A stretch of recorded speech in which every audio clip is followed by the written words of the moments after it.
Prospek ini adalah Proper and Sustainability Partnership, di mana kita melayani pendampingan dan konsultasi proper serta program pemberdayaan masyarakat yang berkelanjutan. Kalau pengen tahu info, kegiatan, serta layanan yang kami berikan, bisa langsung follow IG-nya di prospek.institute. Oke. Nah, sebelum kita mulai acaranya, jangan lupa untuk mengisi daftar hadir, bisa cek di kolom chatnya. Jangan lupa untuk mengisi dengan benar, karena nanti ini akan berkaitan dengan sertifikat yang akan kami berikan untuk teman-teman peserta. Nah, selain itu, teman-teman yang hadir di diskusi kita pada pagi hari ini, jangan lupa untuk update di Instastory atau feed IG-nya, dan tag prospek.institute, karena nanti untuk satu orang yang beruntung akan dapat saldo GoPay. Nih, lumayan nih buat jajan-jajan, nongkrong-nongkrong. Jangan lupa untuk tag IG-nya ya. Nanti kalau nggak di tag, kita nggak bisa nilai soalnya. Sebelumnya, akan ada beberapa aturan dan tata tertib di Prospek Talk ke-6 pada pagi hari ini. Ya. Yang pertama, diskusi akan dimulai pada pukul 9, sebentar akan dimulai. Kemudian selama penyampaian materi dari narasumber, mohon kepada peserta untuk mematikan mikrofonnya.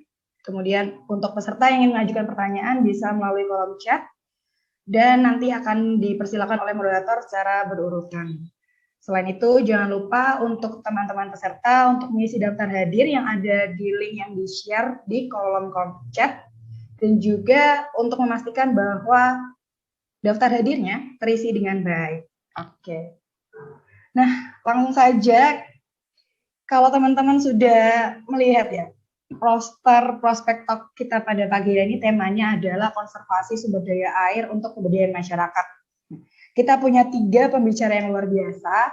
Yang pertama ada dari PT Pertamina Hulu Sanga-Sanga, ada dari PT Pembangkitan Jawa Bali, Unit Pembangkitan Paiton, dan juga dari akademisi Sekolah Vokasi UGM. Nah, kira-kira kenapa nih? Kenapa kita mengundang ada 2 sektor pembicara yang berbeda, ada dari perusahaan dan juga dari akademisi. Kalau kita tahu, walaupun Indonesia ini statusnya ya sebagai negara maritim, tetapi isu atau fenomena sumber daya air di masyarakat ini masih sering terjadi, dan kebanyakan isunya adalah isu yang sedikit negatif, sulit mendapatkan sumber air bersih harganya mahal, kemudian sumber mata air yang tidak bisa sesuai dengan standar kebutuhan masyarakat. Nah, isu-isu seperti ini akhirnya membuat kita tergerak nih untuk gimana sih caranya atau gimana sih ini solusinya untuk bisa menyelesaikan permasalahan ini. Nah, dari 2 sektor yang berbeda, dari akademisi dan juga dari perusahaan ini, nanti kita berharap kita bisa tahulah sedikit bagaimana sih langkah-langkah atau solusi yang bisa diberikan terkait dengan konservasi sumber daya air untuk pemberdayaan masyarakat di Indonesia ini. Nah, langsung saja untuk pembicara kita yang pertama, ada dari Mbak Ulfa Karimah dari PT Pertamina Hulu Sanga-Sanga. Selamat pagi Mbak Ulfa. Selamat pagi Mbak. Oke Mbak Ulfa, ini kalau boleh tahu nih Mbak nih, bisa masuk ke materi ya, isu atau fenomena tentang sumber daya air yang masih hangat di dekat-dekat unit ini apa nih Mbak Ulfa? Kalau di sini itu sebenarnya masih banyak daerah yang susah untuk mendapatkan sumber air bersih, Mbak. Salah satunya itu nanti di Desa Saliki ini. Oke, Saliki ini. Program. Nah, ini kan kalau dari bocoran materinya sepertinya memang dari PT Pertamina Hulu Sanga-Sanga ini udah punya solusi ya untuk warga Saliki terkait akses air bersih. Iya. Nah, langsung saja kepada Mbak Ulfa untuk bisa memaparkan materinya pada pagi hari ini. Waktu dan tempat saya persilakan, Mbak Ulfa. Terima kasih, Mbak. Assalamualaikum warahmatullahi wabarakatuh. Oke. Sebelumnya perkenalkan, saya Ulfa Karimah, perwakilan dari PT PHSS. Di sini saya akan memaparkan mengenai program Water Supply System WSS Saliki yang berada di Desa Saliki, Kecamatan Muara Badak. Next. Oke, sekilas tentang Water Supply System Saliki ini sendiri. berlokasi di RT 03 Desa Saliki, Kecamatan Muara Badak, Kabupaten Kutai Kartanegara. Kegiatan ini dilaksanakan sejak tahun 2016 melalui CSR FICO Indonesia. Dan pada tahun 2017, program ini mendapatkan bantuan dana dari Pamsimas dan dana desa sebesar kurang lebih 2 miliar rupiah. Sedangkan untuk CSR FICO PHSS sendiri sudah memberikan dana sebesar kurang lebih 550 juta rupiah hingga tahun 2020. Water supply system Saliki ini memberikan sambungan air bersih dan sudah dicapai oleh 354 sambungan rumah di 4 RT dengan jumlah penerima manfaat programnya kurang lebih 2.059 jiwa. Sedangkan untuk pengelolaannya sendiri, water supply system ini dikelola oleh Badan Usaha Milik Desa Saliki, dan untuk labanya sudah mencapai 80 juta pada tahun 2020. Next.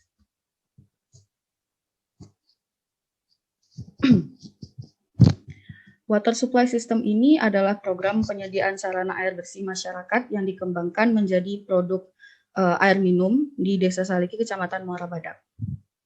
Adapun water supply system Saliki ini berguna untuk mewujudkan fasilitas air bersih dan air minum terintegrasi untuk melayani kebutuhan masyarakat secara mandiri.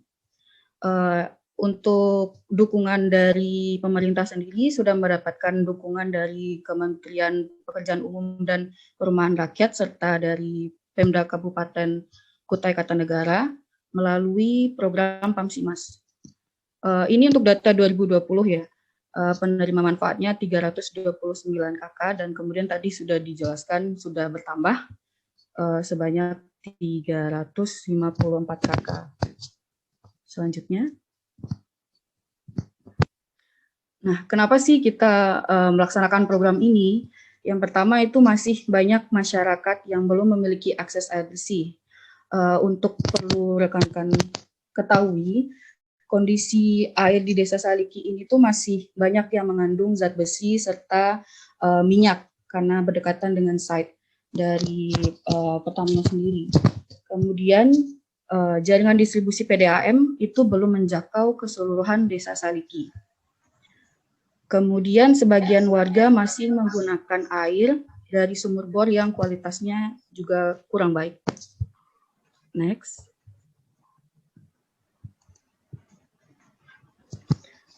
Adapun tujuan dari program ini, yang pertama itu meningkatkan jumlah masyarakat yang dapat memiliki akses air bersih, baik itu untuk air minum maupun untuk sanitasinya. Kemudian menciptakan perilaku hidup bersih dan sehat untuk masyarakat luas, serta meningkatkan kapasitas kelembagaan lokal dalam pengelolaan layanan prima penyediaan air bersih untuk air minum maupun sanitasi. Karena di sini kita memberikan keleluasan kepada lembaga lokal, yaitu BUMDesnya sendiri untuk mengelola air bersihnya. Lanjut. Adapun hambatan program dari water supply system ini, yang pertama biaya sambungan air itu masih dianggap mahal oleh beberapa warga. Untuk biaya sambungan itu per 10 meter kubiknya itu dikenakan Rp25.000. Kemudian jika ada tambahan itu dikenakan biaya Rp3.000 per 1 meter kubiknya. Untuk rata-rata pemakaian sendiri itu masyarakat bisa sampai 50-70 ribu untuk akses air bersih ini. Yang kedua itu ada kendala geografis dari beberapa rumah warga, sehingga sambungan pipanya itu masih belum bisa menjangkau saat ini.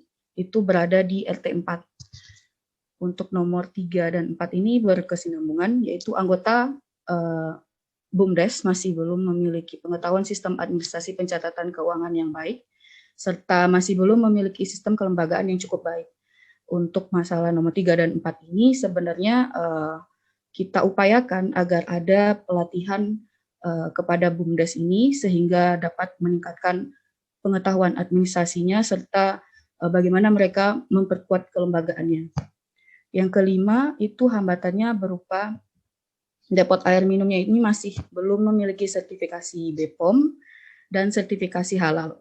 Untuk sertifikasi sendiri ini 2021 ini sudah kita dorong sehingga semoga di tahun ini sudah bisa mendapatkan sertifikasinya.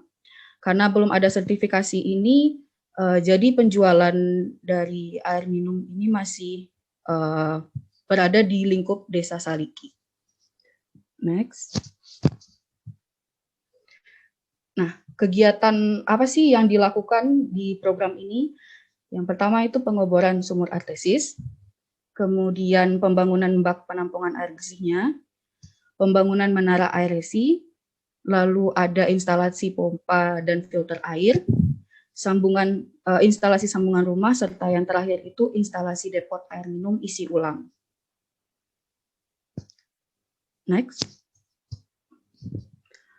Adapun ini detail dari kegiatan CSR PHSS atau FICO untuk program Water Supply System Saliki dari tahun 2016 sampai tahun 2020. Itu kita mulai bantu dari water treatment plants-nya, kemudian pembuatan bak, pembuatan rumahnya, kemudian ada pembuatan menara aerasinya, ada pengadaan water meter induk, pengerjaan pemasangan water meternya ke rumah-rumah warga, lalu penambahan daya untuk kilometer listrik ketiga.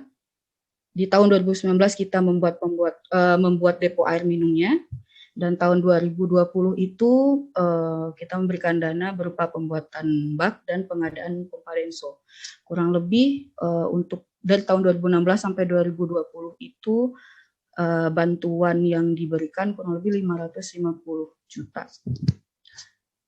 Selanjutnya, untuk rencana kerja dari program Water Supply System Saliki ini, dimulai dari 2019 itu kita sudah melaksanakan instalasi depot air minum isi ulang. Di tahun 2020 kita berupaya meningkatkan kapasitas penampungan air bersih dengan menambah bak air bersihnya, lalu ada peningkatan kapasitas produksi air minum isi ulang. Di tahun 2021 ini kita mendorong untuk sertifikasi kelayakan air minum. Mengelola melalui pelatihan tadi dan perluasan jangkauan transmisi air bersih. Di tahun 2022 nanti diharapkan kita masih terus melakukan peningkatan kapasitas produksi air bersih untuk serta air minum isi ulang, dan di tahun 2023 diharapkan itu sudah ada pengembangan bisnis dan perluasan jaringan distribusi air minumnya. Next.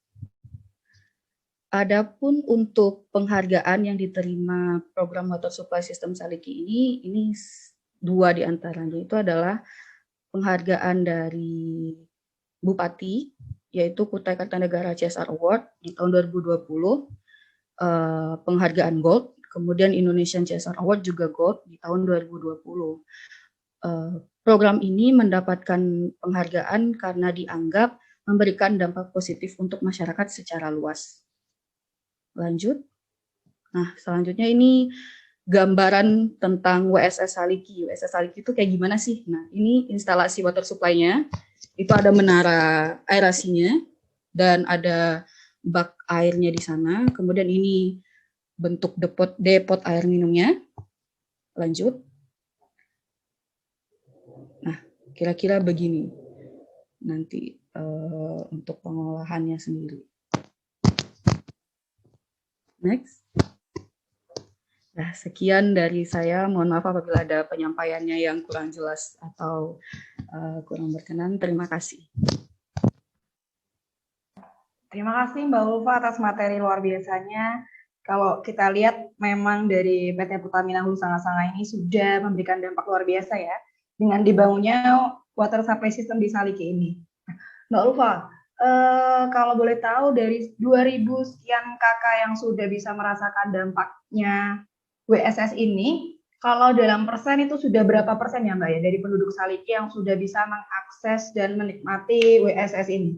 Karena kan tadi ada kendala tentang geografis sehingga sulit dijangkau, kemudian masih ada beberapa warga yang merasa bahwa biayanya masih tinggi. Ini kalau dipersenkan kira-kira yang sudah pure merasakan manfaatnya dan mendapatkan layanannya berapa persen, Mbak Ulfa?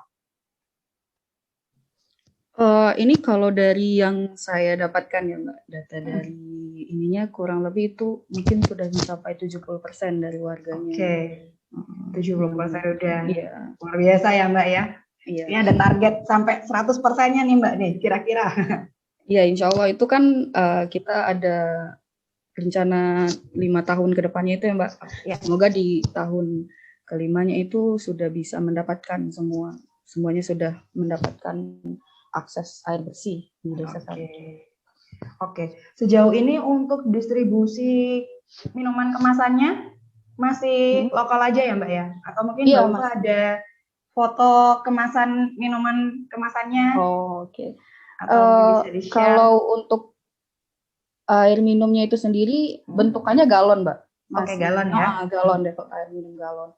Dan itu untuk saat ini memang masih di sekitar desa, masih di Desa Saliki karena memang belum mendapatkan sertifikasi itu tadi sama PIRT-nya, dan harapannya sih ini di tahun ini kita bisa mendapatkan sertifikasinya itu biar nanti bisa dijualkannya di luar desa Saliki. Oke, ya luar biasa, biar nanti dampaknya makin lebih besar ya Mbak ya. Iya. Oke, ini Mbak Ulfa udah mulai kick off buat proper, udah mulai persiapan. Sudah mulai dikit-dikit. Oke, ini pasti jadi salah satu program unggulan ya Mbak ya. Iya. Iya, karena dari dampaknya udah luar biasa juga. Oke, terima kasih Mbak Ulfa atas diskusi yang luar biasa. Untuk rekan-rekan peserta yang punya pertanyaan terkait program PT Pertamina Hulu Sanga-Sanga, bisa chat di kolom chatnya nama, instansi dari mana, pertanyaannya untuk siapa, dan pertanyaannya apa. Nah, nanti di akhir sesi kita akan buka sesi diskusi, jadi bisa langsung ketik dulu di kolom chat biar nggak lupa, biar nggak kelewat, nanti kita akan bahas satu persatu. Iya. Jangan lupa juga untuk update di Instastory atau feed-nya, tag prospek.institute, karena nanti satu orang pemenang akan mendapatkan saldo GoPay. Oke. Terima kasih sekali lagi untuk Mbak Ulfa, dan langsung saja kita beralih ke pembicara yang kedua. Ini ada Mas Randy Diawangsa dari PT Pembangkitan Jawa Bali, Unit Pembangkitan Python. Selamat pagi, Mas Randy. Selamat pagi, Mbak. Iya, oke. Waduh, ini udah background-nya Python luar biasa. Mas Randy, kalau boleh tahu, pertanyaan yang bersama ya dengan Mbak Ulfa tadi, kira-kira ada isu konservasi sumber daya air apa nih yang lagi bergulir di Python ini, Mas Randy? Kalau di sekitar Python sih ada beberapa daerah yang memang kekurangan air, tapi biasanya memang hanya musim kemarau karena kondisi tanah sih sebenarnya yang berbatu. Selain itu adalah karena di Probolinggo pada umumnya itu kawasannya itu banyak yang berbukit dan gunung, itu jadi ada isu-isu soal sumber air yang mengecil dan pembalakan liar akhirnya membuat sering terjadi banjir bandang dan sebagainya. Oke, jadi penyebab kesulitan air ini kompleks ya Mas ya. Ada airnya berlebihan, ada banjir bandang. Giliran kurang airnya, nggak ada airnya. Ini cukup rumit nih. Nah, kita pengen tahu nih bagaimanakah PT Pembangkitan Jawa Bali, unit pembangkitan Python ini akhirnya memberikan solusi atau memberikan program untuk bisa sedikit mengurangi permasalahan tentang konservasi sumber daya air ini. Silakan, waktu dan tempat saya serahkan kepada Mas Randy. Oke, terima kasih atas kesempatan yang diberikan. Mewakili teman-teman dari PT PJB Unit Pembangkitan Python, saya Randy Diawangsa sebagai salah satu staf CSR di UP Python, begitu teman-teman menyebutnya. Sedikit berbeda dengan teman-teman di Pertamina Hulu Sanga-Sanga tadi, kami programnya bukan tentang bagaimana cara mendapatkan air, tetapi bagaimana memaksimalkan potensi air dan menjaganya agar tetap ada dan bisa dimanfaatkan untuk masyarakat. Selanjutnya, Mbak. Jadi salah satu program kami itu ada di namanya Desa Andung Biru. Di Desa Andung Biru itu terletak di lereng Gunung Argopuro di sebelah selatan Probolinggo yang jaraknya dari Paiton itu mungkin sekitar 2 jam perjalanan darat. Yang di sana itu mengalir sungai yang cukup panjang sampai ke area hilir di sini namanya Sungai Pekalen. Jadi dari di Sungai Pekalen itu di hulunya itu cukup deras dan mengalir sepanjang tahun. Namun dengan beberapa potensi, yakni ada saat ini yang dimanfaatkan untuk irigasi pertanian. Lalu ada potensi-potensi lain yang bisa dikembangkan seperti digunakan untuk wisata, yang beberapa objek wisata air sudah ada seperti tubing dan jenisnya, lalu juga untuk keperluan rumah tangga dan sumber energi. Berikutnya. Namun ini yang kami bilang soal permasalahan tadi, terakhir tahun 2019 itu terjadi banjir bandang besar di Desa Andung Biru yang memutus 2 jembatan utama jalur penghubung antar dusun seperti itu. Akhirnya jembatan itu roboh dan perlu beberapa bulan untuk perbaikan. Dan banjir bandang di tahun 2019 itu bukan yang pertama kali, tapi sudah berkali-kali terjadi jika curah hujan cukup tinggi. Dan ternyata setelah diteliti oleh baik oleh Dinas Lingkungan Hidup dan stakeholder lain, itu terjadi penebangan pohon secara masif dan liar di area hulu dan sepanjang daerah aliran sungai. Yang hal ini menyebabkan erosi di sepanjang aliran sungai dan akhirnya ada beberapa daerah aliran sungai yang mengecil seperti itu. Dan selain irigasi, aliran air ini belum termanfaatkan dengan maksimal oleh masyarakat sebelumnya. Lalu kemudian berikutnya kami mendorong masyarakat untuk menjalankan sebuah program namanya itu Kampung Setrum, Mbak.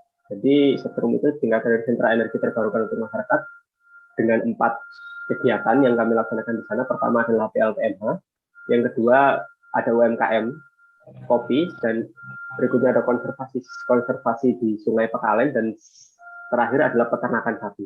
Berikutnya, yang pertama adalah PLTMH. Ini tadi kami coba memberi sedikit berbeda dengan teman-teman Pertamina Hulu sama-sama adalah air itu tidak termanfaatkan dengan maksimal. Jadi awalnya ini adalah inisiatif masyarakat di awal tahun 2000-an. Saat itu di Desa Andung Biru, khususnya di Dusun Sumber Kapung tempat PLTMH ini berdiri, listrik belum masuk ke sana. Dari teman-teman PLN belum masuk ke sana. Akhirnya kemudian masyarakat inisiatif membuat kincir air. Kincir air itu kemudian berkembang menjadi PLTMH skala kecil, dan akhirnya kemudian kami masuk di tahun 2016. Seperti yang kami sampaikan tadi, ada permasalahan banjir bandang di sana. Kami masuk saat itu setelah terjadi banjir yang cukup besar di 2015 yang menyebabkan pipa pesat dari pembangkit itu pecah. Nah, akhirnya selama 2 bulanan itu listrik mati di sana, tidak ada listrik. Dan akhirnya kami kemudian mendorong untuk mengganti pipa tersebut karena pembangkitnya sudah ada, dan juga ada pembangkit baru juga bantuan dari teman-teman PGN, perusahaan gas negara, ada 2 pembangkit begitu, masing-masing berkapasitas 25 kW kilowatt, yang akhirnya kami datang untuk membenahi pipa. Dan tidak berhenti sampai di situ, karena melihat ada potensi sungai itu masih bisa dimanfaatkan untuk kemudian dibangun PLTMH lagi, dan ada banyak masyarakat yang belum terjangkau karena memang konturnya cukup menantang, cukup ekstrim. Ada di gunung-gunung gitu jalan setapak yang membuat beberapa wilayah itu tidak terjangkau. Akhirnya kami kemudian di tahun 2017 sampai 2018 awal itu memberikan bantuan 1 pembangkit listrik lagi dengan kapasitas 40 kW di aliran sungai yang sama. Nah, melengkapi itu kami kemudian melatih teman-teman untuk soal kelistrikan, lalu juga soal keselamatan kerja, dan kami mendorong teman-teman untuk mendigitalisasi untuk pencatatan, karena selama ini pencatatan mereka cukup kacau, dan bekerja sama dengan teman-teman Universitas Nurul Jadid namanya di Python itu untuk mengajak mereka untuk mencatat listrik secara digital dengan menggunakan barcode tersebut. Kami melaksanakan program ini tidak sendirian, ada beberapa stakeholder, yakni saat ini kami sedang melakukan standarisasi PLTMH tersebut, PLTMH lama yang dibangun sekitar 2000-an awal sampai 2010 itu, karena memang beberapa peralatannya tidak standar. Begitu, yang itu bekerjasama dengan teman-teman Universitas Brawijaya. Dan juga kami mengajak teman-teman BLK, Balai Latihan Kerja, untuk melatih teman-teman kelompok di sana untuk bagaimana pengoperasian instalasi listrik secara sederhana. Dan saat ini kelompok PLTMA, kelompok Tirta Pijar namanya, itu membantu untuk membangkitkan kembali pembangkit listrik tenaga mikrohidro milik Universitas Nurul Jadid yang sudah 2 tahun ini tidak terpakai. Dan alhamdulillah kemarin berhasil pelaksanaan untuk mengoperasikan PLTMA itu lagi. Selanjutnya,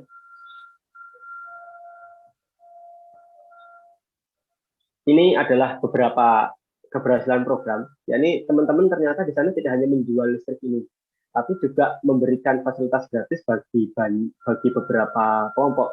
Ada 204 warga miskin, ada 12 tempat ibadah, dan 6 fasilitas pendidikan di 3 desa. Yakni awalnya itu hanya di Desa Andung Biru, tapi kemudian listrik ini dialirkan ke Desa Sumber Duren yang berbeda kecamatan, dan juga Desa Roto, yang 2 desa itu ada di Kecamatan Krukil, sedangkan Desa Andung Biru ada di Kecamatan Turus.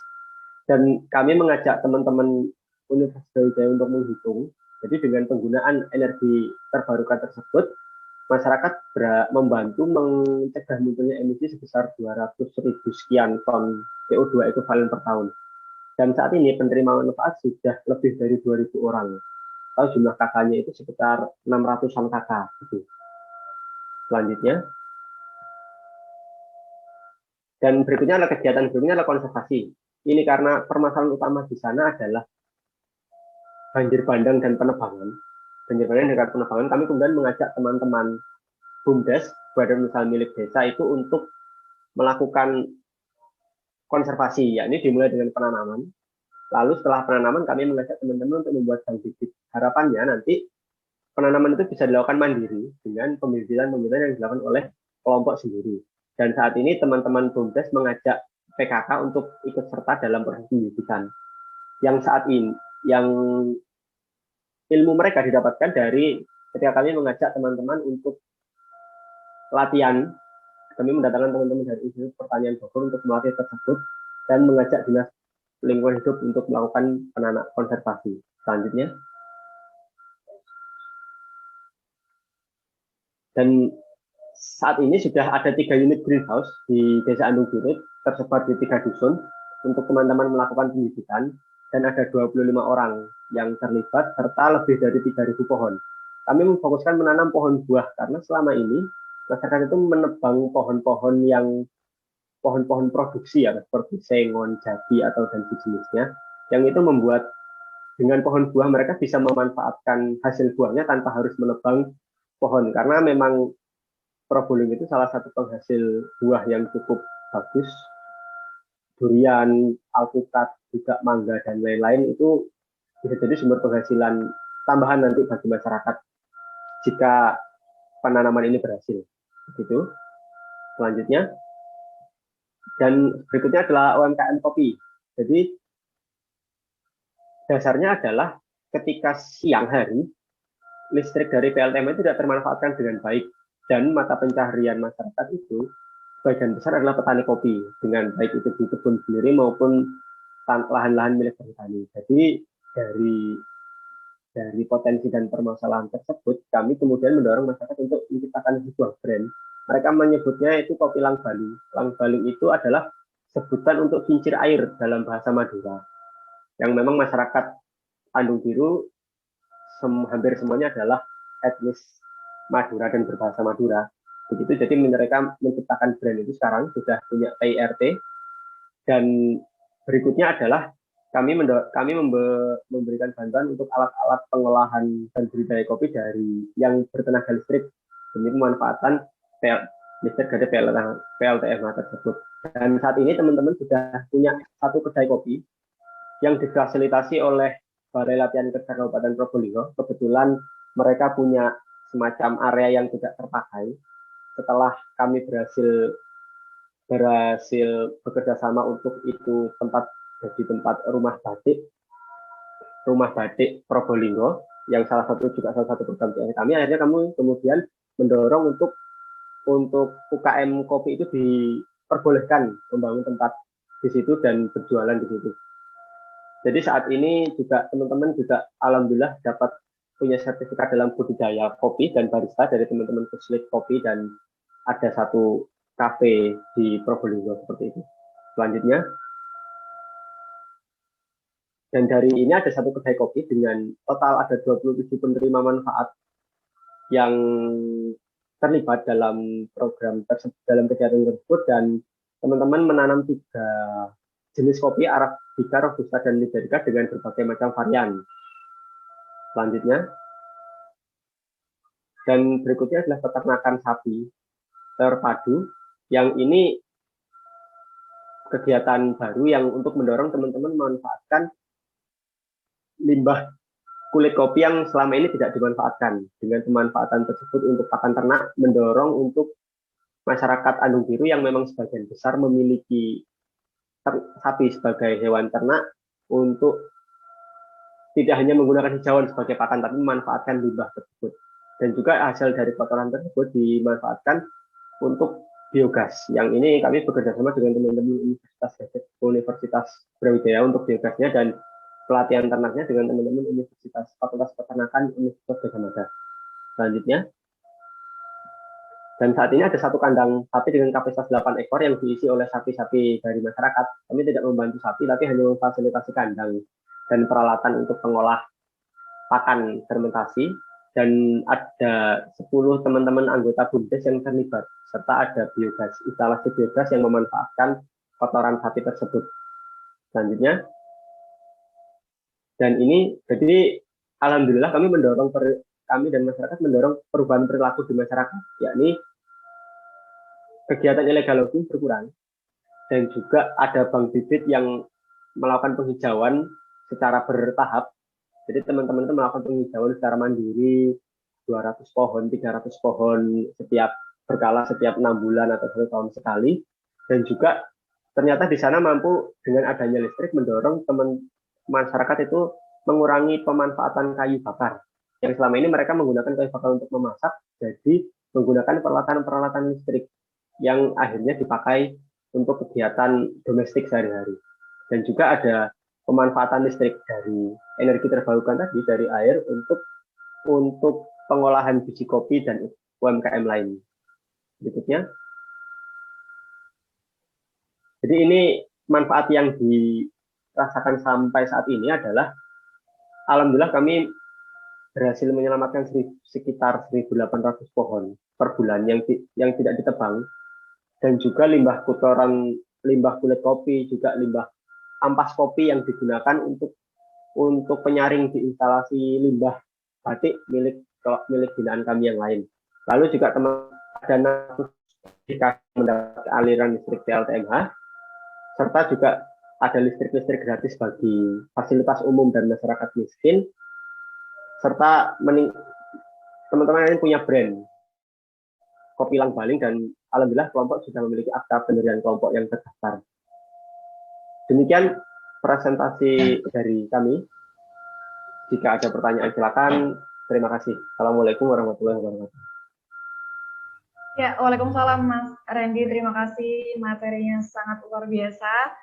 Kalau kita lihat tadi bahwa PT... Ya, untuk sampaikan barusan kamu nelpon itu, aku nelpon. Tolong.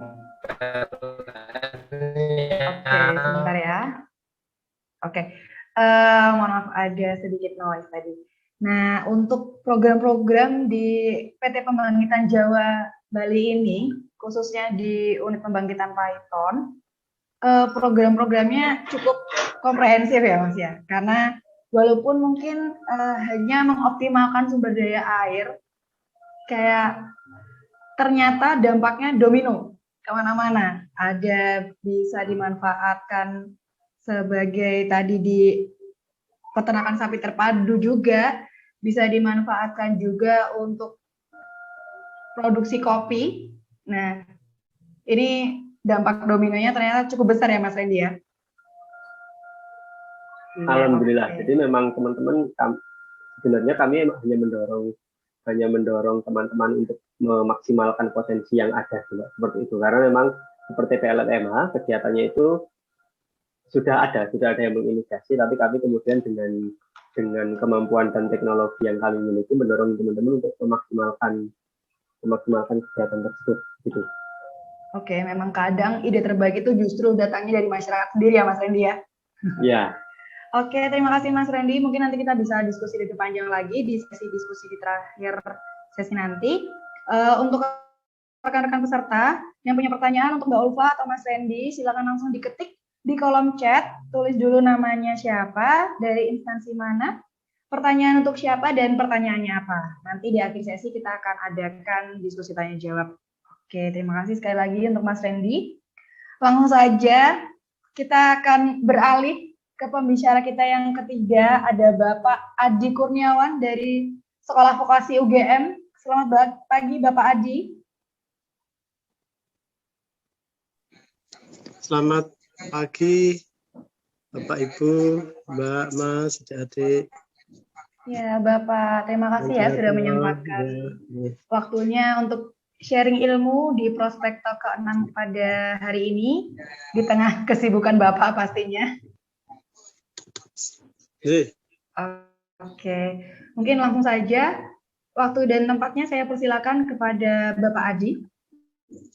Ya, terima kasih Mbak Diah Putri selaku moderator acara sharing ya. Saya sebut ini acara sharing karena tadi dua pemateri, Mas-mas tadi menyampaikan informasi yang sangat luar biasa, banyak kegiatan yang dampaknya atau manfaatnya itu sudah dirasakan oleh masyarakat. Ya. Dan ini saya juga akan sharing dengan tema yang diberikan oleh panitia terkait dengan konservasi sumber daya air untuk pemberdayaan masyarakat. Diperkenalkan, nama saya Adi Kurniawan. Oh, sebentar. Ya, saya bekerja di UGM sebagai dosen di Teknik Sipil Sekolah Vokasi UGM, dan kebetulan saat ini juga mendapat tugas dari UGM sebagai Kasubdit Hak Kekayaan Intelektual dan Riset Industri di Direktorat Penelitian UGM. Nah, pada kesempatan ini mungkin ini tidak usah saya sampaikan, ini hanya CV ringkas saya. Saya dulu S3-nya dari Swiss, kemudian postdoc di Jepang. Setelah itu kembali ke UGM dan sempat mengajar di Akademi Militer di Magelang ya untuk bidang mekanika fluida di kelas Zeni ya. Nah, terkait dengan konservasi, ya tadi sudah disampaikan juga beberapa kegiatan itu ada yang dimanfaatkan ya, sumber daya air itu bisa dimanfaatkan ya, harus dikonservasi dan harus diantisipasi kalau ada daya rusak ya. Pendaya gunaan itu contohnya misalkan air dapat dimanfaatkan untuk irigasi, air dapat dimanfaatkan untuk pembangkit energi ya, air dapat digunakan untuk industri. Nah, tetapi juga harus kita konservasi supaya keberlanjutan, keadaan sifat dan fungsi sumber daya air senantiasa tersedia dalam kuantitas dan kualitas yang memadai. Nah, tetapi juga kita harus hati-hati terkait dengan daya rusak air. Ya. Kita tahu ada banjir bandang, ya, ada longsor, ada kekeringan. Ini semua karena kekurangan tepatan dalam mengelola sumber daya air. Yeah. Nah, terkait dengan konservasi budaya ini yang akan saya sampaikan kepada adik-adik, mas-mas, mbak-mbak ya pada kesempatan ini adalah bagaimana kita memanfaatkan sumber daya air yang berbasis air hujan ya sebagai suplai persediaan air bersih masyarakat dengan berbasis teknologi tepat guna. Kenapa kita memilih teknologi tepat guna? Karena teknologi ini teknologi yang murah, mudah, dan dapat dioperasikan maupun dipelihara oleh masyarakat. Ya. Kalau kita mengenalkan teknologi yang canggih dan mahal, masyarakat akan kerepotan dalam melakukan pemeliharaan. Kalau ada spare part yang rusak, dia harus membeli dengan harga yang mahal atau mencari dari tempat yang jauh dari lokasinya, ini akan merepotkan masyarakat. Nah, kebetulan ini kami mendapat beberapa dukungan dari UGM untuk melakukan beberapa kegiatan terkait dengan pemasangan instalasi pemanen air hujan di Kulon Progo. Kegiatan 2017 dan 2018, kemudian 2019 dan 2020 ini kami kembangkan lagi untuk sistem peringatan dini bencana kekeringan. Yang pertama ini kegiatannya awalnya kami memasang pemanen hujan di suatu masjid ya di Kulon Progo. Kemudian tahun berikutnya karena kami melihat di sana banyak tangki-tangki air yang mangkrak, sehingga kami melanjutkan dengan revitalisasi tangki-tangki yang rusak. Nah, kita mungkin sering mendengar atau membaca atau melihat di media ya kondisi beberapa wilayah di Indonesia pada saat musim kemarau. Ya, ini ada tapping air bersih, ada anti air bersih, ya. Kemudian juga tanah-tanah itu kering, tidak dapat ditanami, tidak produktif, ya. Ini terjadi di beberapa tempat di wilayah Indonesia. Ini hanya contoh sedikit saja di DIY, ya, di Gunung Kidul sama di Kulon Progo. Kalau kita lihat, kita cek ya, apakah benar sih di daerah tersebut mengalami kekeringan pada bulan-bulan tertentu. Nah, ini kita coba cari data.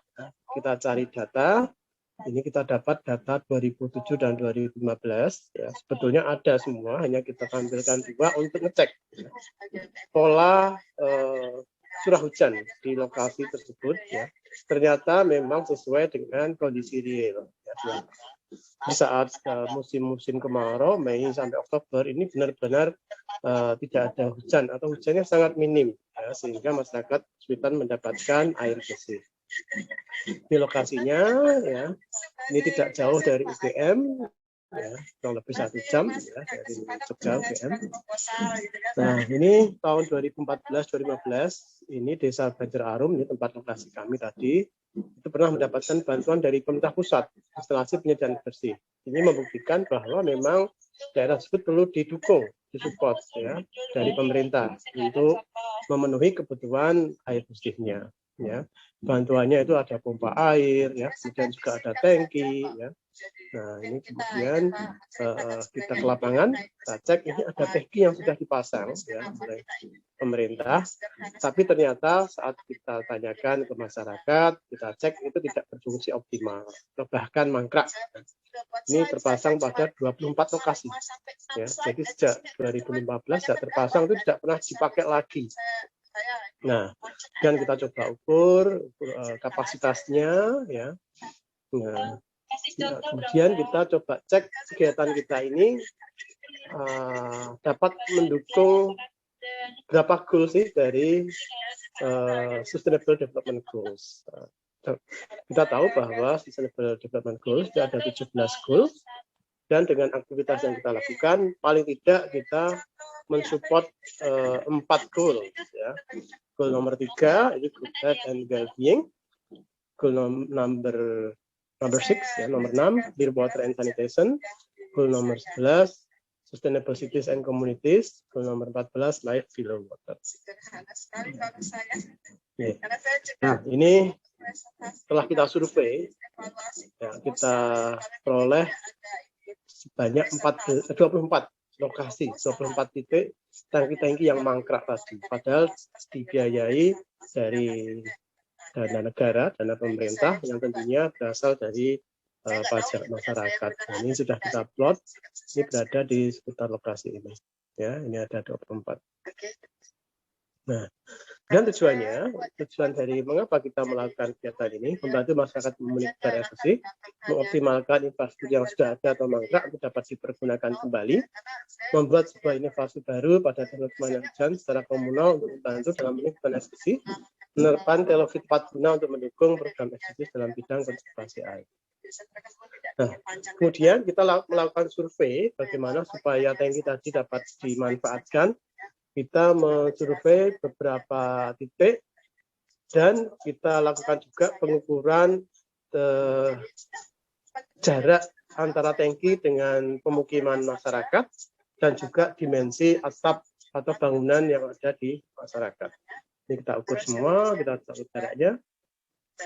Nah, ini cukup detail kita mengukurnya. Kenapa kita harus ukur detail? Karena akan berpengaruh pada kebutuhan alat dan bahan yang akan kita terapkan di lapangan.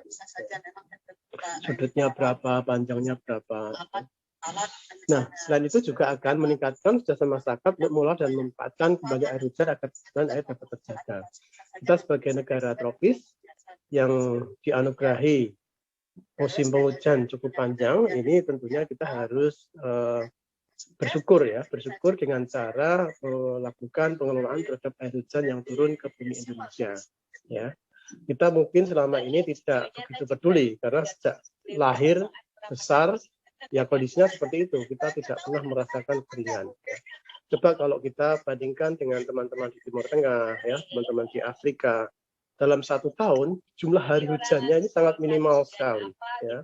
Bahkan jumlah kumulatif air hujannya itu sangat sedikit. Kalau di Indonesia itu kurang lebih 2.000 sampai 3.000 mm sepanjang tahun. Kalau misalnya kajian kan kita lebih ini beberapa pertanyaan ya yang kita ungkap ya. Mengapa kita memilih ini? Mengapa perlu memanen hujan, hidrologi, musim kemarau, musim hujan, apa saja teknologi pemain air hujan, ada sumber resapan, ada biopori, ada pah, ada embung ya. Kemudian bagaimana masyarakat dapat peduli dan berperan aktif dalam membuat, memanfaatkan, dan mengembangkan sistem pah yang berkelanjutan. Ini ada praktek masyarakat ya. Nah, sebetulnya teknologi rainwater harvesting ini juga sudah disebarluaskan atau didorong oleh masyarakat internasional. Jadi dengan adanya Conference International Rainwater Catchment System Conference tahun 1999 yang menyampaikan bahwa teknologi untuk memanen air hujan ini perlu dikembangkan dan sudah dimiliki oleh nenek moyang, ya. Tidak hanya Indonesia. Ini di hasil penelitian arkeolog ini disebutkan bangsa Cina ini sudah memakan air hujan 6.000 tahun lalu. Kemudian di Israel juga 2000 tahun sebelum Masehi sudah dijumpai bangunan-bangunan penangkap air hujan. Kemudian kualitas air hujan ini cukup menjanjikan atau cukup baik ya, dengan pH netral, bebas dari polutan ya. Tinggal mungkin bisa kita tambahkan mineral dan sebagainya. Ini adalah contoh-contoh bukti ya dari dokumen sejarah ya, dokumen arkeolog bagaimana air hujan itu tidak dibuang tapi ditampung. Misalkan dalam suatu wilayah itu masyarakat membuat suatu lubang yang berada di tengah, kemudian dibuat miring sehingga kalau air hujan jatuh dia akan menuju ke lubang yang akan menjadi penampung air hujan ya, dengan dibuat dindingnya yang kedap air. Kemudian ini di Jepang, mungkin ada adik-adik yang pernah ke Jepang, ini ada bangunan semacam stadion. Stadion ini digunakan salah satunya untuk olahraga sumo ya, olahraga populer Jepang. Ini mereka mengumpulkan air hujan yang jatuh di area tersebut ya, di atap, di pekarangan ya, untuk digunakan keperluan-keperluan non air minum. Ya. Nah, saat ini teknologi yang berkembang, air hujan pun bisa ditingkatkan kualitasnya menjadi air minum. Ya. Nah, ini keuntungannya, ini kalau kita bisa menampung air hujan sebanyak-banyaknya, ini kita dapat memperoleh air secara bebas tanpa membayar, gratis ya. Kemudian pengguna air ini bisa mengurangi biaya langganan, misalkan dia sudah menjadi pelanggan juga. Nah, ini adalah contoh sederhana konsep dari bagaimana kita memanen atau memanfaatkan air hujan. Jadi air hujan yang jatuh ke atap, ini kita alirkan, kita tampung, masuk ke suatu instalasi perpipaan gitu ya. Nah, di dalam sistem instalasi ini ada instalasi yang nomor 5 ini khusus untuk membuang air hujan yang turun di awal musim penghujan. Ya. Kita menyebutnya sebagai first flush atau pembilas awal. Kenapa? Ya, karena air hujan yang turun pertama kali ini seringkali bercampur dengan kotoran-kotoran yang ada di atap. Ya, misalkan atapnya itu ada debu, ada kotoran burung, ya, ada daun. Ini tidak langsung masuk ke dalam tangki penampung, tapi akan masuk ke dalam bak untuk menampung first flush tadi. Ya. Nah, teknologi first flush yang paling sederhana ini menggunakan pelampung. Ya. Jadi di sini ada pelampung. Pada saat hujan turun, dia akan masuk ke instalasi yang ada pelampungnya ini. Setelah hujan mencukupi, nanti pelampungnya akan menutup pipa penampung first flush ini, sehingga air yang sudah bersih itu bisa langsung mengalir menuju ke bahan. Nah, ini contoh ya tangki-tangki yang kita jumpai di lokasi yang sudah dibangun pemerintah tapi mangkrak. Ya. Ya. Nah, ini kemudian pelaksanaannya kita koordinasi dengan pengurus desa dan warga sekitar, ya, mendiskusikan seberapa tinggi motivasi dan dukungan mereka. Ya. Kita juga mengajak adik-adik mahasiswa supaya mereka memiliki pengalaman berkomunikasi, berkoordinasi dengan masyarakat dan bagaimana mereka dapat merangkai mengenalkan teknologi ini ke masyarakat. Ini peralatan yang kita datangkan, Anda lihat ini peralatan-peralatan yang mudah diperoleh. Ya. Bahkan di toko material di sekitar lokasi pun bisa kita jumpai. Ya. Peralatannya pun juga tidak peralatan yang canggih, bergaji, ya, ada bor kecil, ya. Ini proses pemasangan kita melibatkan masyarakat, sehingga masyarakat setelah mengikuti atau melakukan perangkaian dan pemasangan ini nantinya dapat melakukan sendiri di lokasi masing-masing. Lokasi-lokasinya, kemudian ini lokasi revitalisasi, kita mencari pemukiman-pemukiman atau masyarakat masyarakat, kemudian kita rangkai, kita tambahkan instalasi untuk kita masukkan ke tangki yang tadinya itu tidak dapat dipakai. Nah, ini kita lihat prosesnya. Ya. Nah, ini kemudian tahap berikutnya kita mencoba melakukan pengembangan untuk sistem peringatan dini bencana kekeringan. Kita mengadopsi teknologi untuk memantau bahan bakar yang ada di mobil atau di sepeda motor. Ya. Kalau kita mengisi bensin itu kan, kalau bensinnya mau habis itu kan ada indikator kosong, ya. Nah, ini kita juga saat ini sedang mengembangkan bahwa teknologi tadi bisa digunakan untuk memantau kondisi kekeringan di masyarakat, sehingga pada saat ketersediaan air pada tangki itu menipis, jadi kita sudah bisa segera melakukan dropping air bersih tanpa menunggu informasi dari masyarakat. Seperti ini, ya. Lihatnya, nah ini ada sensor, dan kita bisa melihat air tangki. Dan ini bisa kita pantau melalui gadget, ya, atau bisa dari komputer, laptop, maupun dari handphone. Nah, ini testimoni masyarakat ini merasa terbantu, merasa senang, dan mereka merasa bahwa ternyata mereka dapat berperan atau dapat berpartisipasi dalam melakukan konservasi sumber daya. Mungkin demikian yang dapat saya sampaikan. Sharing kegiatan kami terkait dengan pengabdian pada masyarakat yang melibatkan masyarakat bidang konservasi sumber daya air dengan aplikasi teknologi tepat guna. Baik, mungkin demikian yang dapat kami sampaikan. Terima kasih kepada para hadirin. Saya kembalikan kepada moderator. Terima kasih. Assalamualaikum warahmatullahi wabarakatuh. Ya, Waalaikumsalam warahmatullahi wabarakatuh. Terima kasih Bapak Adi atas materinya yang luar biasa. Ini banyak sekali pertanyaan yang sudah masuk ke kolom chat kami ya Pak ya, terkait program-program apa saja yang berkaitan dengan konservasi sumber daya alam. Khusus nih Pak untuk Bapak Adi, saya ini ada pertanyaan. Saya mohon izin menjawab dulu ya, karena setelah ini saya juga akan boleh Pak. paparan di tempat lain. Oke, kita langsung masuk ke sesi pertanyaannya ya. Pak Rizky ya, saya. Apa sajakah peran masyarakat dalam konservasi ini? Apakah hanya sebagai penerima manfaat saja atau adakah peran lainnya? Ya, tadi sudah saya jelaskan juga di presentasi. Pertama kita menghubungi masyarakat, kita berdiskusi, berkoordinasi, termasuk bagaimana masyarakat ikut membantu melakukan pengukuran, ya, melakukan instalan, ya, itu dengan masyarakat semua. Sehingga masyarakat tidak hanya menerima itu saja, tapi mereka setelah terlibat, mereka menguasai teknologi tersebut. Sehingga setelah kegiatan selesai, bisa kita lepas masyarakat. Gitu, ya. Iya. Terima kasih Bapak Adi atas jawabannya. Ada pertanyaan lagi nih Pak. Saya akan mengajukan pertanyaan untuk Bapak.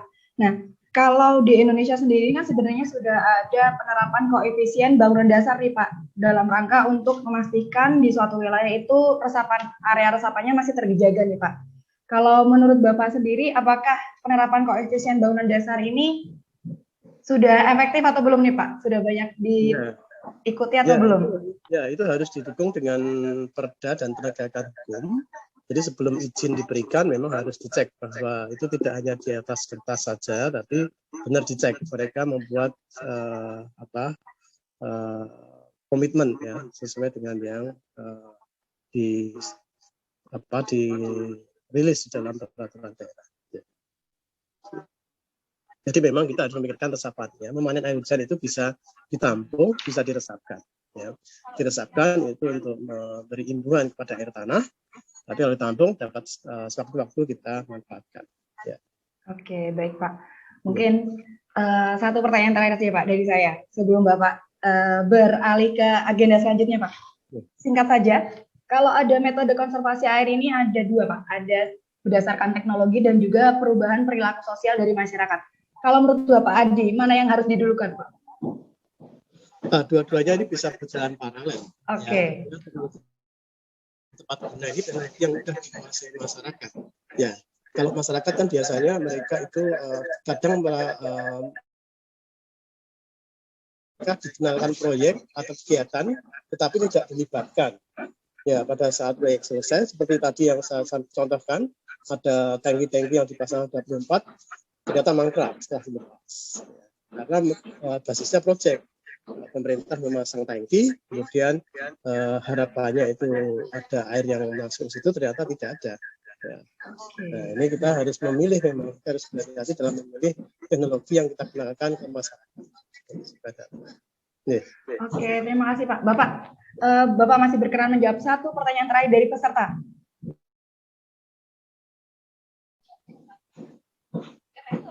Agenda selanjutnya, Bapak. Ya, pertanyaannya apa? Ini dari Mbak Tita bertanya, apa sajakah tantangan dari permasalahan konservasi sumber daya air yang ada di Indonesia, Mbak? Ya, pertanyaannya menarik ya, bahwa di Indonesia ini pengelolaan sumber daya air ada 3 pilar utama yang tadi saya jelaskan di awal ya. Ada pendayagunaan sumber daya air, ada pengendalian air, dan ada konservasi sumber daya air ya. Nah, tantangan utama ini kadang-kadang juga kesadaran masyarakat ya, penegakan hukum ya, kemudian juga tantangan dari kegiatan bahwa pengalihan tata guna lahan dari resapan, dari pertanian menjadi pemukiman, menjadi industri itu adalah tantangan karena pertumbuhan ekonomi atau aktivitas di bidang ekonomi dan juga tidak ketatnya penegakan hukum. Misalkan di suatu daerah sudah dirancang ya, tata ruang wilayahnya, daerah sini untuk resapan, daerah sini untuk industri, kadang-kadang itu tantangannya lemahnya penegakan hukum, juga kompetisi dengan ekonomi. Ya. Ya. Terima kasih Pak Adi atas jawabannya. Sebelum Bapak mungkin beralih ke agenda selanjutnya, mohon izin untuk kita dokumentasi dulu sebentar. Kepada rekan-rekan peserta bisa dimohon untuk mengaktifkan kameranya dulu untuk kita bisa ambil dokumentasi. Ya, oke, langsung saja kita persingkat satu. Oke, kita tunggu sebentar. Ya, oke, 1, 2, 3. Ya, oke, sekali lagi 1, 2, 3. Oke, sebentar.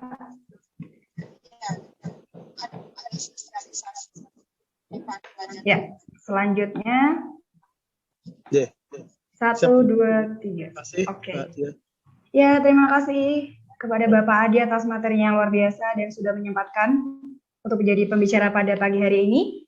Terima kasih saya ucapkan kepada Bapak Adi Kurniawan dari UGM. Oke, ya. Selanjutnya kita akan berlanjut ke sesi diskusi dengan dua pembicara kita yang lain, ada Mbak Ulfa dan juga Mas Randy. Nah, tadi Bapak Adi sudah memaparkan materi yang luar biasa dari sudut pandang akademisi ini. Kalau kita lihat, dua pembicara kita yang lain memang berasal dari perusahaan walaupun sektornya berbeda. Yang satu ini ada Mas Randy dari PLN dan juga ada Mbak Ulfa dari PT Pertamina. Nah, kalau kita melihat, meskipun mungkin latar belakang perusahaannya berbeda, tapi keduanya sama-sama memiliki concern dan kepedulian terhadap isu konservasi air yang ada di Indonesia, khususnya di wilayah unit masing-masing. Ini sudah ada banyak pertanyaan dari teman-teman peserta, bisa saya cek.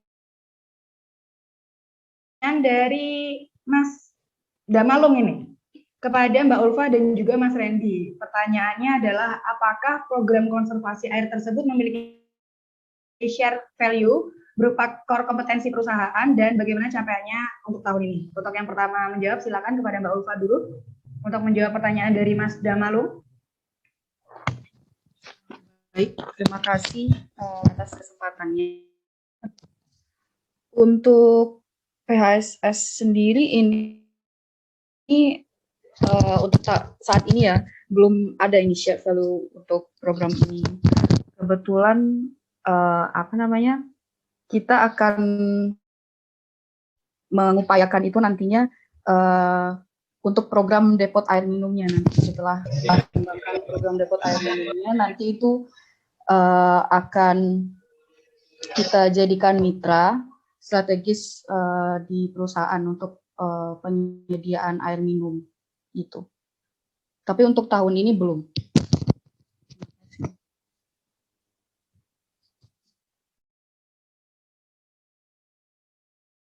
Oke Mbak Ulfa, terima kasih. Kalau boleh tahu nih Mbak, untuk program yang sudah ada share value-nya apa nih Mbak, berupa core kompetensi perusahaan?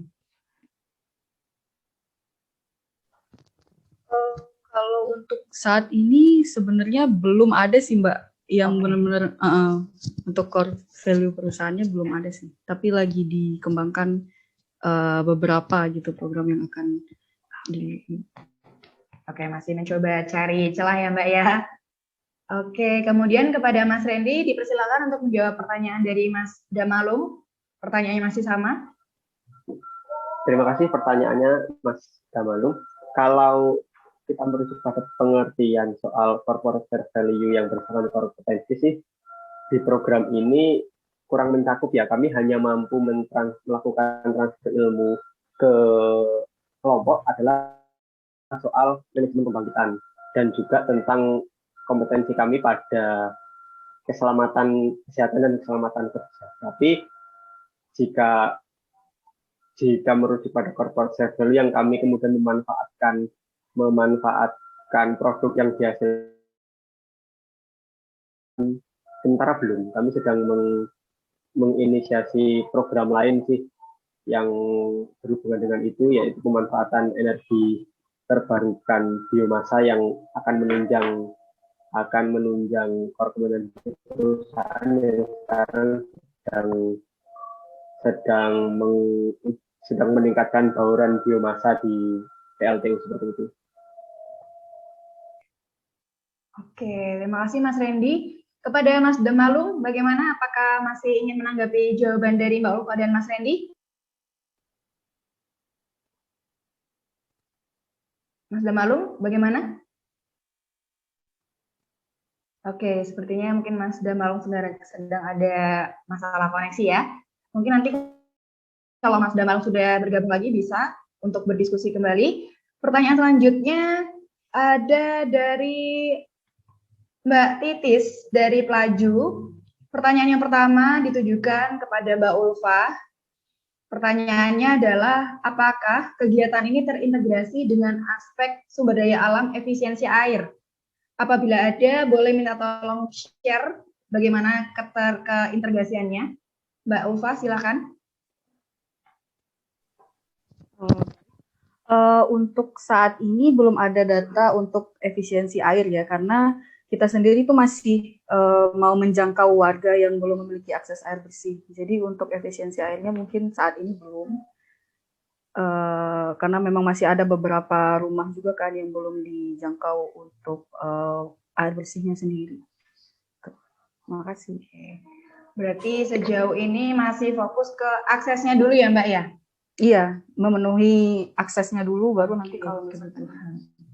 Oke, tapi kalau tadi berdasarkan informasi dari Mbak Ulfa, sudah 70% masyarakat ini menerima manfaat dari program BSS ini ya. Nah, sisanya 30% ini selama ini dapat air dari mana ini Mbak Ulfa? Itu Mbak, kalau yang selebihnya itu masih ada yang memakai sumur bor gitu, walaupun kualitas airnya mungkin nggak terlalu baik gitu. Jadi masih ada yang menggunakan sumur bor. Oke, terima kasih Mbak Ulfa. Kepada Mbak Titis, mungkin masih ingin menanggapi jawaban dari Mbak Ulfa terkait dengan pertanyaannya.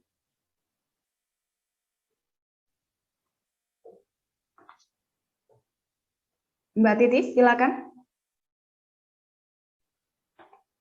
Oke, sepertinya Mbak Titis juga sedang mengalami gangguan koneksi. Ini Mbak Titis juga memberikan pertanyaan nih untuk Mas Randy dari PJB UP Python. Pertanyaannya, bagaimana tantangan dan hambatan dalam implementasi program-program ini, Mas Randy? Silakan. Terima kasih Mbak Titis pertanyaannya. Yang pertama adalah lokasi. Lokasinya cukup jauh dan menantang dengan jalan yang kurang baik. Lalu berikutnya adalah yang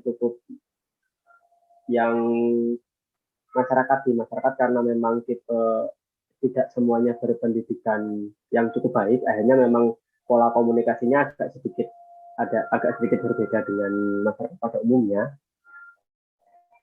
Lalu juga tingkat pengetahuan masyarakat terhadap pengelolaan listrik dan lain-lain, baik itu kegiatan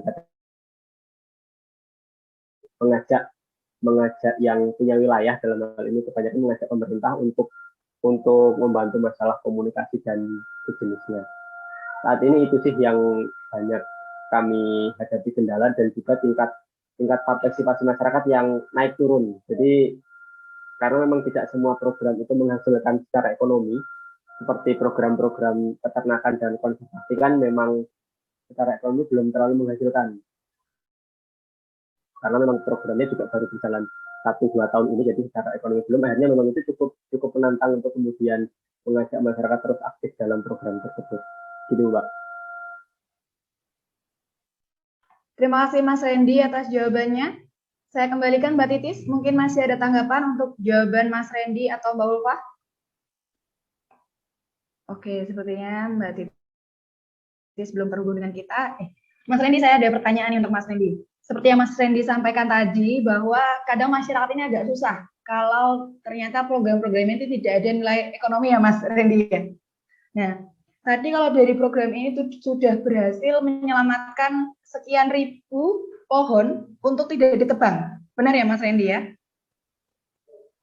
Iya, benar sekali. Iya, nah itu kan berarti masyarakat ini berapa persen kehilangan mata pencarian yang biasanya menebang pohon kemudian dijual, karena program dari PT PJB UP Python ini akhirnya mereka tidak bisa menebang lagi nih Mas. Nah, boleh share bagaimana sih pendekatannya sehingga masyarakat ini merelakan sumber mata pencahariannya ini Mas dalam rangka konservasi? Pertama, kebanyakan yang melakukan penebangan pohon itu lebih banyak bukan masyarakat di setempat Mbak. Jadi pelaku penebangan pohon secara ilegal itu lebih banyak itu masyarakat luar yang kalau dalam jumlah besar ya, tapi kalau dalam jumlah kecil mungkin masyarakat itu melakukan, tapi hanya untuk kebutuhan sehari-hari. Jadi cenderung tidak berpengaruh terhadap penghasilan mereka sehari-hari, karena itu bukan bentuk penghasilan. Jadi pendekatannya adalah melalui kelompok masyarakat sendiri, karena memang kedekatan itu penting bagi masyarakat. Jadi tidak secara langsung kami yang melakukan, tapi dengan kelompok yang aktif mengelola PLTMH itu sendiri yang melakukan pendekatan-pendekatan bahwa tanpa menggunakan kayu bakar juga tetap bisa melakukan kegiatan domestik antara lain memasak dengan pendekatan yang dilakukan oleh tangganya sendiri. Tapi kalau dibilang hilang itu sepertinya belum. Kalau dibilang hilang tetap ada, tapi mereka lebih cenderung mencari seperti ya pohon-pohon yang tumbang. Tidak secara khusus mereka melakukan penebangan, gitu. Karena memang pendekatan edukasi yang dilakukan oleh tetangga-tetangganya sendiri yang aktif mengelola pembangkit tersebut, gitu.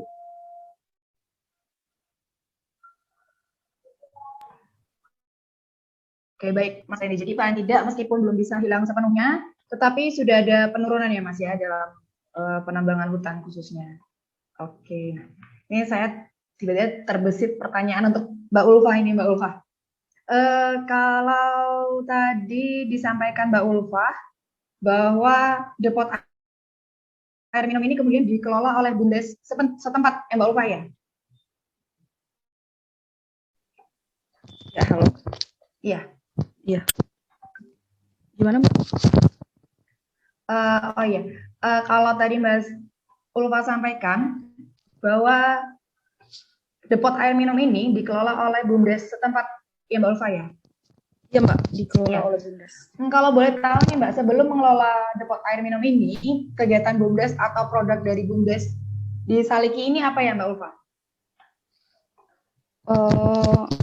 Ini sepengetahuan saya Mbak ya, kayaknya sebelum adanya depot air minum ini, BUMDes itu juga belum ada ini sih Mbak, maksudnya produk khususnya BUMDes itu belum ada, makanya setelah adanya depot ini kita serahkan ke BUMDes untuk pengelolaannya, biar nanti BUMDes bisa mengelola dan bisa menghasilkan laba dari pengelolaan WSS ini sendiri. Gitu. Oke. Kalau boleh tahu anggota BUMDes-nya ada berapa ini Mbak Ulfa?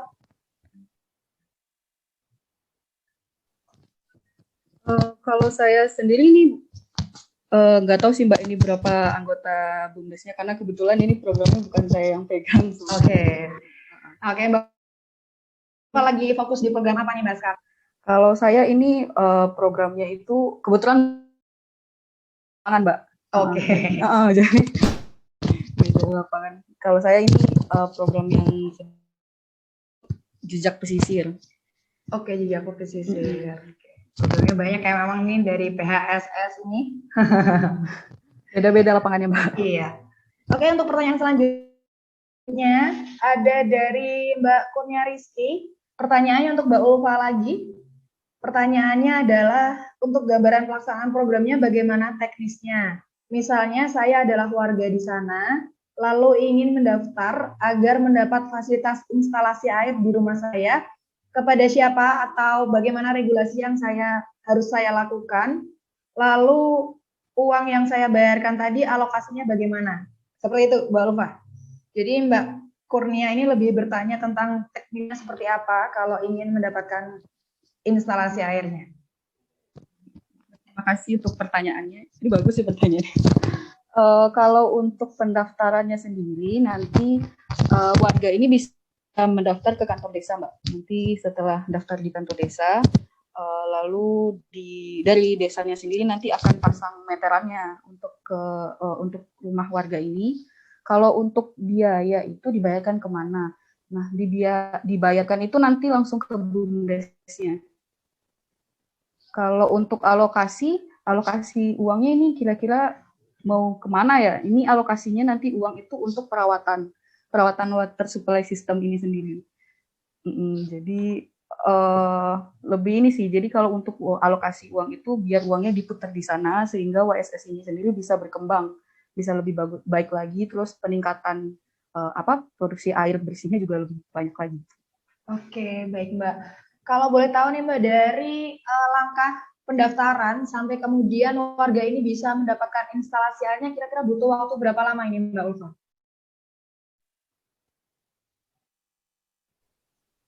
Kalau itu saya sebenarnya juga belum pasti ya Mbak berapa lamanya gitu ya. Tapi kayaknya nggak sampai 1 tahun enggak lah. Mungkin berarti relatif tidak terlalu lama ya Mbak ya. Oke, kepada Mbak Kurnia Rizky, mungkin masih ingin menanggapi jawaban dari Mbak Ulfa, silakan. Sudah cukup, Mbak. Terima kasih. Sudah cukup. Terima kasih Mbak Kurnia Rizky atas pertanyaannya. Kemudian ini ada pertanyaan lagi. Oke, sebelum saya lanjutkan ke pertanyaan selanjutnya, saya ingatkan kembali untuk rekan-rekan peserta, jangan lupa mengisi daftar hadirnya. Sudah ada link daftar hadirnya di kolom chat, langsung bisa diisi. Dan jangan lupa, ini detik-detik terakhir ini, jangan lupa update di Instastory atau di feed IG dan tag prospek.institute, karena untuk satu orang yang beruntung akan mendapatkan saldo GoPay. Nih, lanjut ke pertanyaan selanjutnya, ada dari Mbak Nana. Pertanyaan untuk Mbak Ulfa lagi. Dalam program instalasi air tersebut, apakah hanya terfokus pada hulu sungai? Untuk bagian hilirnya, apa sudah ada kegiatan serupa atau belum?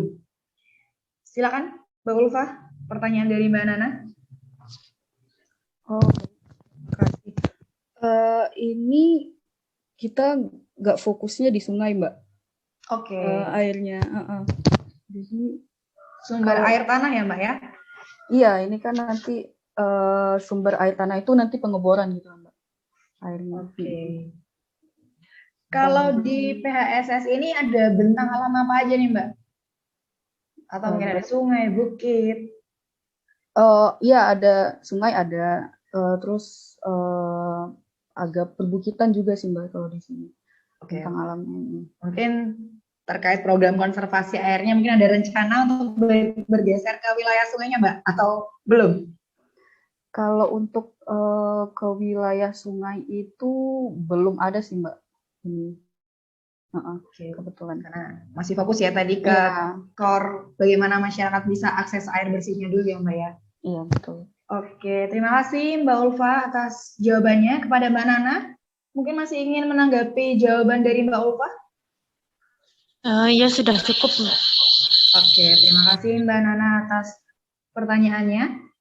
Ini ada pertanyaan lagi untuk Mbak Ulfa. Nih, tapi ini saya rasa bisa untuk Mas Randy juga.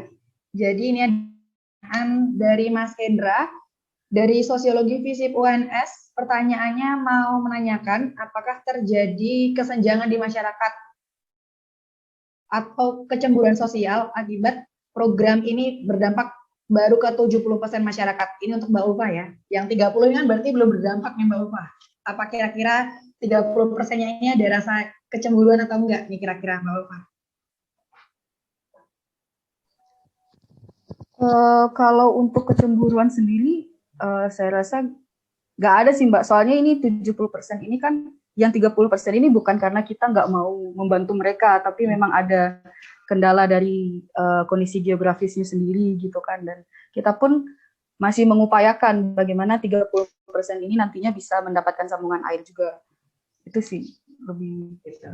Oh iya Mbak, mungkin aku mau nambahin nih. Kalau tadi 30% ini kan ada yang beberapa merasa keberatan dengan harga yang ditawarkan. Nah, kira-kira selama ini ada program subsidi nggak nih? Ini kan sudah program bantuan tapi disubsidi juga. Kalau untuk subsidi belum ada sih Mbak. Kalau subsidi kayaknya. Ya, mungkin itu bisa ya Mbak. Untuk yang masih keberatan itu ada subsidi lah. Ini walaupun bantuan dari Pertamina sendiri disubsidi lagi. Gitu. Iya. Ini untuk pertanyaan dari Mas Hendra, mungkin bisa juga dijawab oleh Mas Randy. Silakan, apakah selama pelaksanaan program di PT PJB UP Python ini ada fenomena kecemburuan sosial atau enggak ini Mas Randy? Silakan.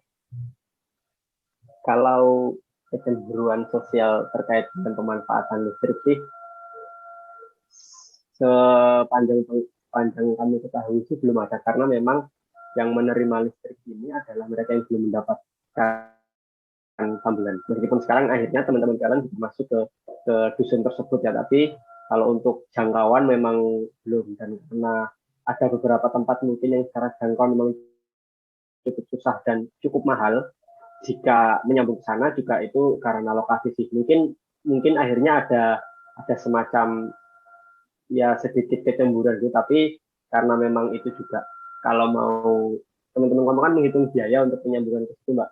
Untuk penyambungan ke situ akhirnya karena mereka juga ditawarkan jika mungkin berapa rumah itu biayanya sekian, kalau semakin banyak rumah semakin banyak, dan kondisi di lokasi adalah ya rumah yang ada di situ hanya mungkin 3, 4 atau 5 rumah, ya mereka memang keberatan, dan kami juga teman-teman kelompok juga belum mampu melakukan itu karena sebagian besar memang biaya penyambungan adalah dibebankan kepada masyarakat. Oke, berarti memang sebenarnya kendala selama ini itu bukan karena programnya yang belum merata, tapi memang karena banyaknya tantangan ya Mas ya di lapangan yang masih sulit untuk ditangani ya Mas ya. Oke, Mas Randy, ini kalau kita lihat lagi produk-produk dari program CSN ini kan banyak. Ada kopi, kemudian ada peternakan sapi terpadu. Nah, kalau boleh tahu ini Mas Randy, khususnya untuk kopi ini sudah dipasarkan sampai mana saja Mas Randy? Teman-teman itu punya akun untuk jualan daring di platform yang ada.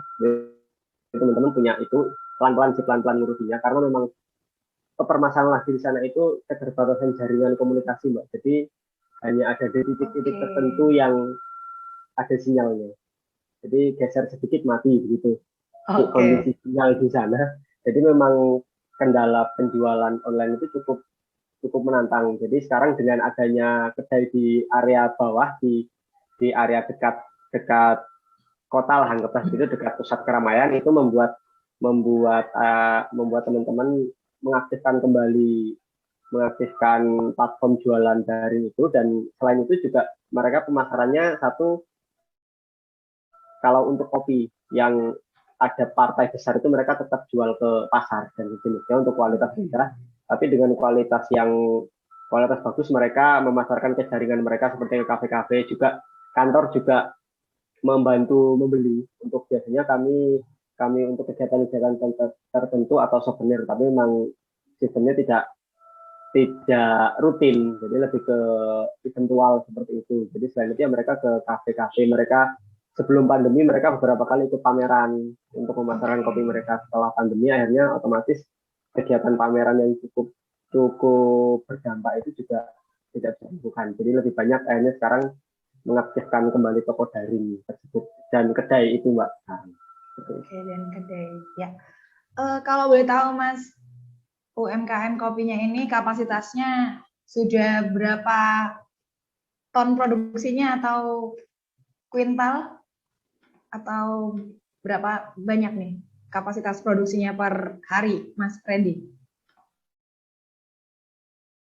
Setahun sekali, jadi mereka rata-rata mereka saat ini mengolah lahan untuk satu kelompok itu mungkin sekitar 5-8 hektar.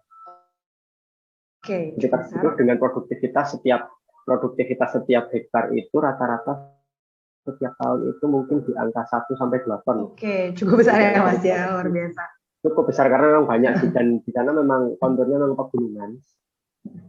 Jadi banyak sekali tanah kosong, terutama milik perhutani yang tidak dimanfaatkan, akhirnya lereng-lereng itu mereka tanami kopi seperti itu. Dan dari produksi sekian itu 70-80% itu larinya ke pabrik dan pasar Mbak, untuk kopi-kopi yang secara kualitas itu memang kualitas standar dan kualitas bagusnya yang mungkin mereka olah sekarang itu sekitar 30%, yang itu kalau mungkin orang sekarang nyebutnya specialty gitu,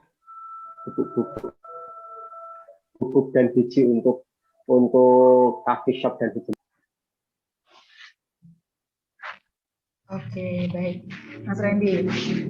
Kemudian pertanyaan lagi dari saya untuk ini Mas, PLTMH mikrohidronya ini berarti sudah secara masif dialirkan ke masyarakat ya Mas Randy? Iya Mbak, jadi itu mengalir ke 3 desa. Untuk di desa Andung sendiri itu hanya di satu dusun, di dusun Sumber Kapung, lalu kemudian ada di desa Duren dan di desa Roto namanya. Jadi memang mereka langsung ke masyarakat, yang menyambungkan juga kelompok sendiri. Jadi kami hanya fungsinya yang fasilitas yang menjalankan, yang mengoperasikan. Mereka punya jadwal pemeliharaan rutin seperti itu, yang itu kemudian kami dorong dari manajemen pembangkitan yang kami lakukan seperti itu. Jadi kalau untuk operasional di lapangan adalah kelompok itu sendiri. Oke. Kalau tadi Mbak Ulfa udah mulai kick off persiapan proper nih, kalau Mas Randy udah mulai persiapan proper belum nih teman-teman videonya? Kalau persiapan ya sudah, kalau persiapan sudah pelan-pelan lah seperti itu. Oke, ini berarti program-program ini menjadi salah satu program unggulan ya Mas ya, karena ini luar biasa juga dampaknya dan juga saling terkait satu sama lain ya Mas. Iya benar, kami memang mengintegrasikan beberapa program yang tadi salah satunya pengintegrasian program kopi itu dengan teman-teman pengrajin batik yang salah satu program kami yang lain untuk pemanfaatan limbah itu sendiri. Oke, luar biasa sekali program-program dari PT PJB UP Python ini dan juga dari teman-teman di PT Pertamina Hulu Sanga-Sanga. Aku akan teman-teman yang masih punya pertanyaan, ini last call ya. Boleh langsung diketik pertanyaannya di detik-detik terakhir ini di kolom chat. Bisa kita sampaikan ke pembicara kita yang luar biasa ini. Dan juga saya ingatkan untuk mengisi daftar hadir, bagi yang belum mengisi daftar hadir, linknya ada di kolom chat juga. Dan jangan lupa untuk update di Instastory masing-masing dan tag prospek.institute, karena untuk satu orang yang beruntung akan mendapatkan saldo GoPay. Gitu nih. Oke.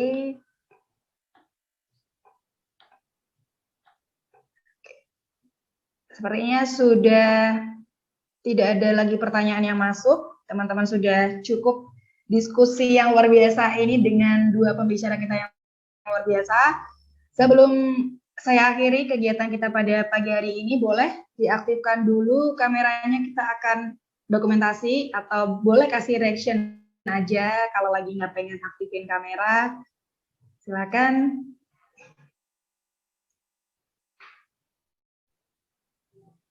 Oke, masih ditunggu untuk yang masih ingin mengaktifkan kameranya. Oke. Ya, yang lagi nggak pengen aktifin kamera bisa kasih reaction aja. Oke, saya hitung mundur ya. 3, 2, 1. Oke, sekali lagi 3, 2, 1. Oke, sebentar. Ya, next. Oke, 1, 2, 3. Oke, terima kasih saya ucapkan kepada seluruh peserta Prospek Talk pada pagi hari ini, dan juga terima kasih yang lebih luar biasa kepada pembicara kita yang luar biasa hebat pada pagi hari ini. Semoga ilmu yang kita dapatkan pada Prospek Talk ke-6 kali ini terkait konservasi sumber daya alam untuk pemberdayaan masyarakat bisa menjadi ilmu yang bermanfaat bagi kita semua. Jangan lupa untuk follow Instagram Prospek di prospek.institute untuk mengetahui update-update kegiatan yang ada di Prospek. Terima kasih. Wassalamualaikum warahmatullahi wabarakatuh. Waalaikumsalam warahmatullahi wabarakatuh.